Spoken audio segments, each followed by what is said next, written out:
Baik, bismillahirrahmanirrahim. Assalamualaikum warahmatullahi wabarakatuh.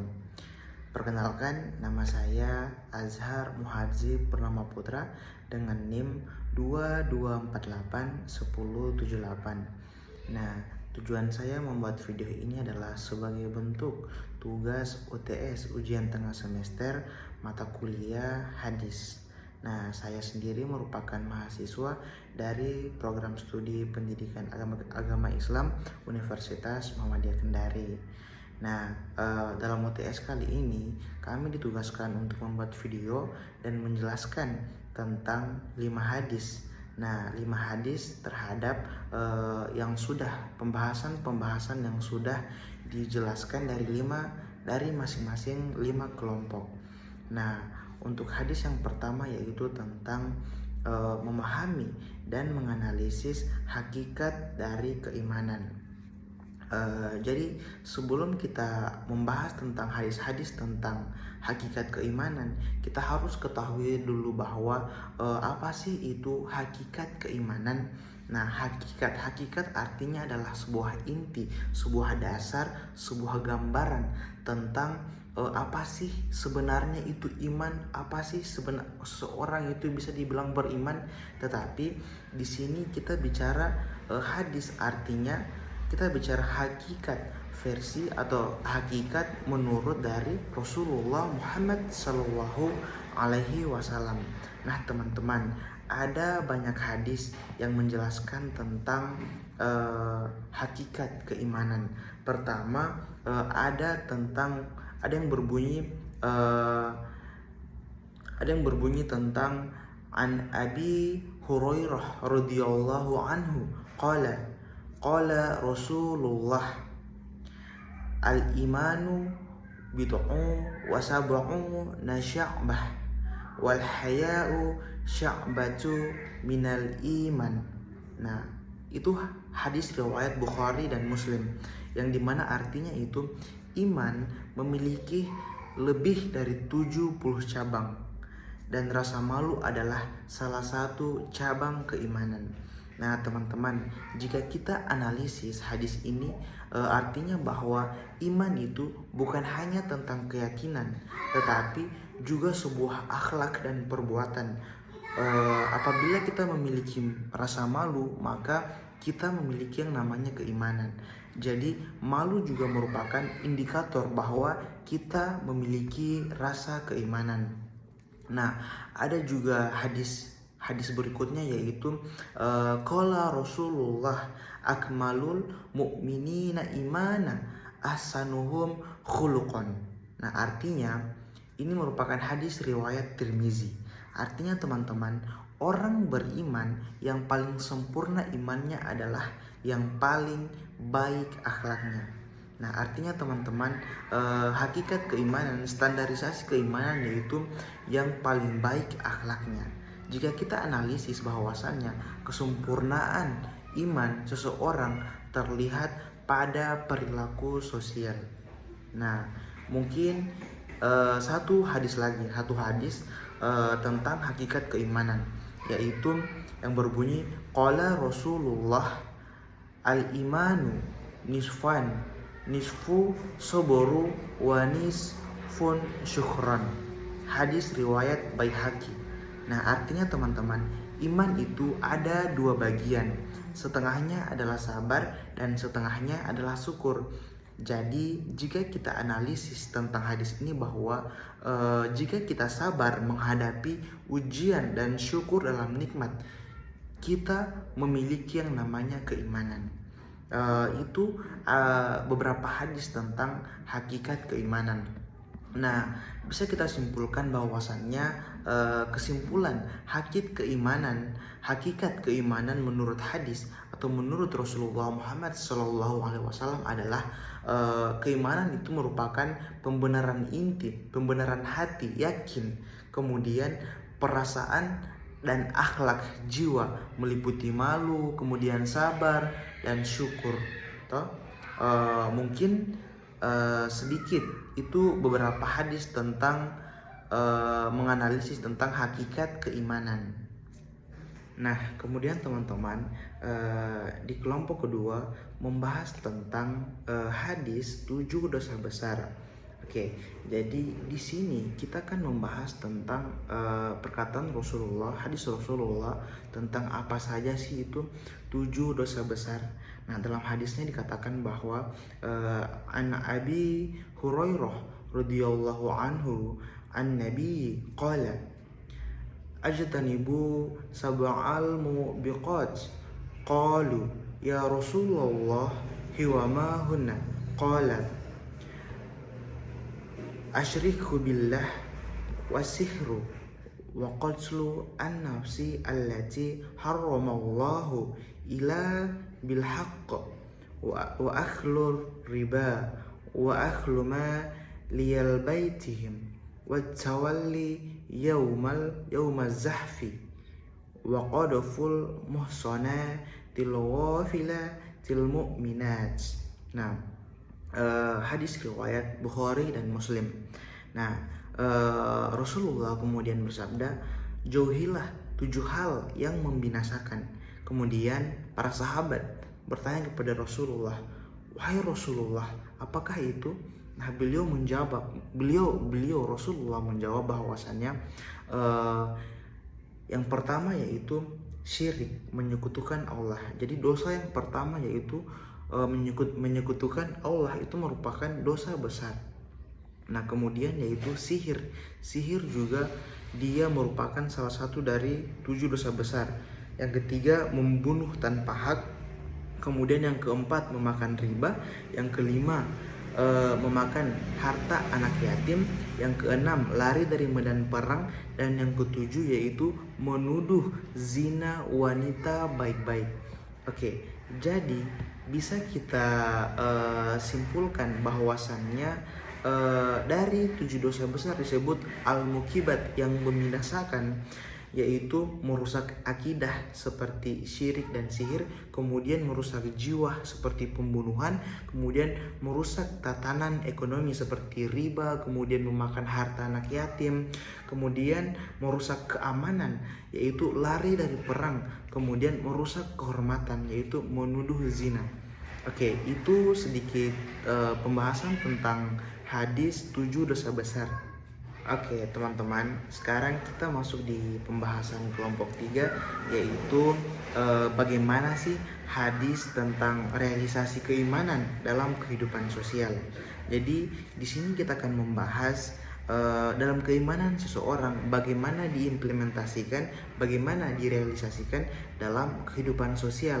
Nah, ada beberapa hadis Rasulullah tentang bagaimana cara-cara kita mengimplementasikan keimanan kita dalam kehidupan sosial. Nah, hadis yang pertama yaitu tentang tidak menyakiti sesama manusia. Jadi kalau kita memiliki keimanan, kita tidak boleh menyakiti sesama manusia. Nah, hadisnya itu berbunyi tentang an Abi Hurairah radhiyallahu anhu qala Rasulullah al-muslimun man salimal muslimuna min lisanih wa yadihi. Hadis riwayat Bukhari dan Muslim. Nah, artinya teman-teman, seorang muslim adalah orang yang membuat muslim lainnya selamat, baik itu dari gangguan lisan ataupun dari gangguan tangannya. Jadi hadis pertama yaitu tidak menyakiti sesama manusia. Kemudian hadis kedua yaitu yang berbunyi tentang an Abi Hurairah radhiyallahu anhu qala Rasulullah man kana yu'minu billahi wal yaumil akhir falyaqul khairan aw liyasmut wa man kana yu'minu billahi wal yaumil akhir falyarijarju wa man kana yu'minu billahi wal yaumil akhir falyuhdhaifah. Nah, artinya teman-teman, barang siapa beriman kepada Allah dan hari akhir, maka hendaklah ia berkata baik atau diam. Barang siapa beriman kepada Allah dan hari akhir, hendaklah ia memuliakan tetangganya. Barang siapa beriman kepada Allah dan hari akhir, hendaklah ia memuliakan tamunya. Jadi salah satu dari implementasi keimanan kita terhadap rasa kepedulian sosial, yaitu kita harus menanamkan rasa kepedulian sosial kita, yaitu berkata baik ataupun kita diam saja. Kemudian kita hendak memuliakan tetangganya kita, dan kemudian kita juga harus memuliakan tamu-tamu kita. Nah, jika kita menyimpulkan bahwasannya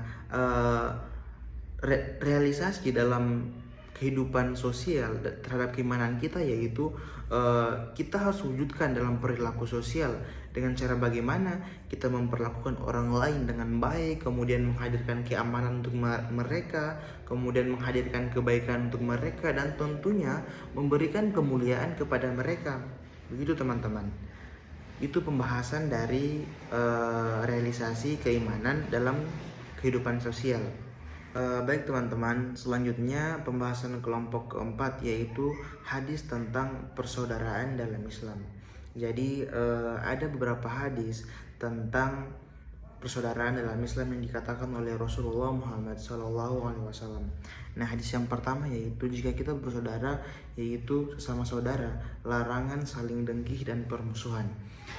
Hadisnya berbunyi tentang An Abi Hurairah radhiyallahu anhu anna Rasulullah qala la tahasadu wa la tanajasu wa la tabagadu wa la tadabaru wa la yabi' ba'dukum ala bai'i ba'din wa kunu ibadallahi ikhwana. Hadis riwayat Muslim. Nah, terjemahannya teman-teman, janganlah kalian saling iri, jangan saling menipu, jangan saling membenci, jangan saling membelakangi, dan jangan menjual di atas penjualan saudaranya. Jadikanlah kalian hamba-hamba Allah yang bersaudara. Nah, artinya teman-teman, jika kita persaudaraan dalam Islam itu, kita tidak boleh saling iri, kita tidak boleh saling dengki, kita tidak boleh saling membenci. Kita itu jika kita benar-benar bersaudara, maka kita harus saling memberi pertolongan, saling mengasihi sesama hamba Allah Subhanahu wa taala. Nah, dalam ada hadis juga yang lain, yaitu tentang mukmin itu bersaudara seperti tubuh manusia. Hadis Rasulullah yaitu qala Rasulullah al-mu'minu lil mu'mini kalbu yan yashuddu ba'duhu ba'dan. Hadis riwayat Bukhari dan Muslim. Artinya teman-teman, orang mukmin bagi mukmin lainnya bagaikan bangunan, satu bagian menguatkan bagian lainnya. Nah, seperti di sini dicontohkan seperti sebuah bangunan. Jadi dalam bangunan itu, apabila tidak ada satu bagian yang lain, maka tidak akan menjadi sebuah bangunan yang kokoh. Begitu juga dengan kita manusia, umat. Jika kita tidak saling melengkapi, maka kita itu tidak sempurna, tidak akan kokoh. Gitu teman-teman. Jika kita melihat beberapa hadis tadi, maka kita bisa simpulkan bahwasannya teman-teman, hakikat persaudaraan dalam Islam itu adalah persaudaraan adalah perintah langsung dari Rasulullah Muhammad SAW. Kemudian bukan hanya hubungan sosial, tetapi persaudaraan itu merupakan sebuah ibadah dan bukti iman kita kepada Allah. Kemudian persaudaraan juga menuntut kita akan kebersihan hati dan tindakan nyata sesama hamba Allah. Oke, itu penjelasan tentang kelompok 4 hadis tentang persaudaraan dalam Islam. Oke teman-teman, pembahasan yang kelima atau pembahasan yang terakhir yaitu tentang hadis tanggung jawab dan kepemimpinan. Jadi di sini kita akan membahas tentang hadis tanggung jawab dan kepemimpinan itu sendiri, yang dikatakan oleh Rasulullah Sallallahu Alaihi Wasallam. Hadisnya ada yang berbunyi tentang An Abi Umar radhiyallahu anhuma qala sami'tu Rasulullah yaqulu kullukum ra'i wa kullukum mas'ul an ra'iyatihi al-imamu ra'i wa mas'ul an ra'iyatihi warrajulu ra'i fi ahlihi wa huwa mas'ul an ra'idi wal mar'ahu ra'iyatun fi baiti zawjiha wa mas'ulatun an ra'iyatiha wal khadimu ra'i fi mal sayyidihi wa mas'ul an ra'iyatihi wa kullukum ra'i wa mas'ul an ra'iyatihi. Hadis riwayat Bukhari dan Muslim.